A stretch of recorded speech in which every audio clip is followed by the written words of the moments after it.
ওই যে প্রথমে যে কিছু কথা বলছিলাম যে দালাল নাকি দুলাভাই হয় না, দালাল নাকি মামা হয় না, খালু হয় না, চাচা হয় না, এই জিনিসটা এখন বলতেছি।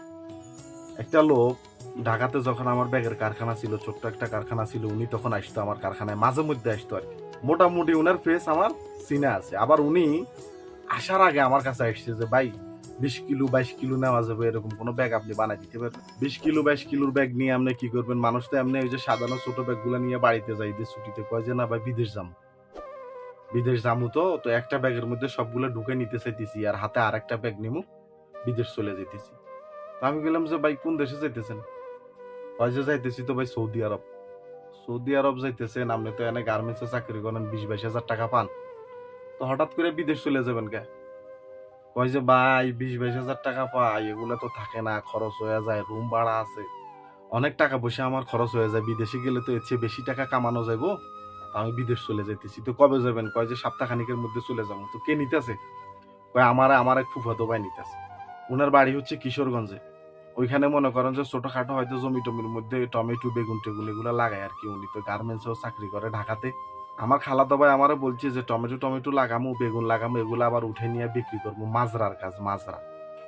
তো আমি কইলাম যে মাজরা, মাজরা আপনি জানেন যে মাজরা কি? ওই যে আমাদের দেশে যেরকম টমেটো ক্ষেত আছে, বেগুন ক্ষেত আছে, এগুলো আর কি। তো আমি কইলাম যে বুঝাও না যাইয়েন, এনে তো 20-25 হাজার টাকা বেতন পাইতেছেন ওভার টাইম সহ, ওইখানে গেলে যে কি অবস্থা হয় বুঝাও না যাইয়েন ভাই।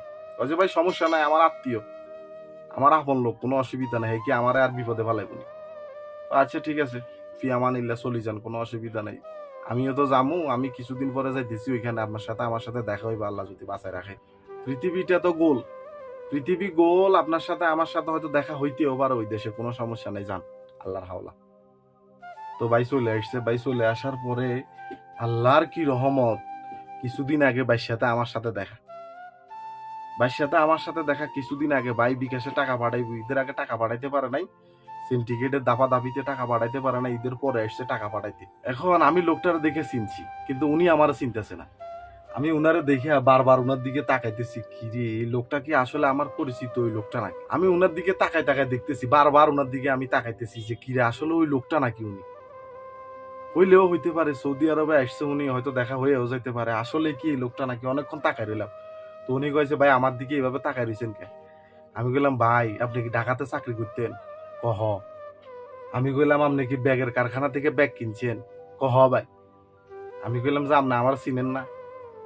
কয় যে ভাই চিনা চিনা লাগে, কিন্তু চিনতেছি না তো। ব্যাগ যে কিনছেন আমার দোকান থেকে কিনছেন, আমি ওই লোক। কয় যে ভাই আপনার স্বাস্থ্য বাইরে গেছে, আপনারা আমি এখন চিনতেছি না। উনারে দেখে হাসিও আসছে, আবার মনে করেন দুঃখ লাগছে। মাথার উপরে লুঙ্গি দিয়ে রাখলো। তো কইলাম যে ভাই বিকাশে টাকা যাইতে তো দেরি হইব, আর আপনিও তো আসছেন, তাহলে চলেন বাসার দিকে, চলেন বাসার দিকে, খাইয়া দেয়া দুপুর বেলা ঘন্টা খানিক রেস্ট করে চলে যাই। কয় যে হ ভাই আচ্ছা অসুবিধা নাই, আপনি তো আমার দেশি লোক, চল। তো হেরে আমি দুষ্টামি করে কইতেছি ভাই মাথার উপর থেকে এটা সরান না, মাথার উপরে যে এটা দিয়ে রাখছেন খারাপ লাগতেছে না? মিয়া কিরকম লাগতেছে দেখতে, এটা না মান।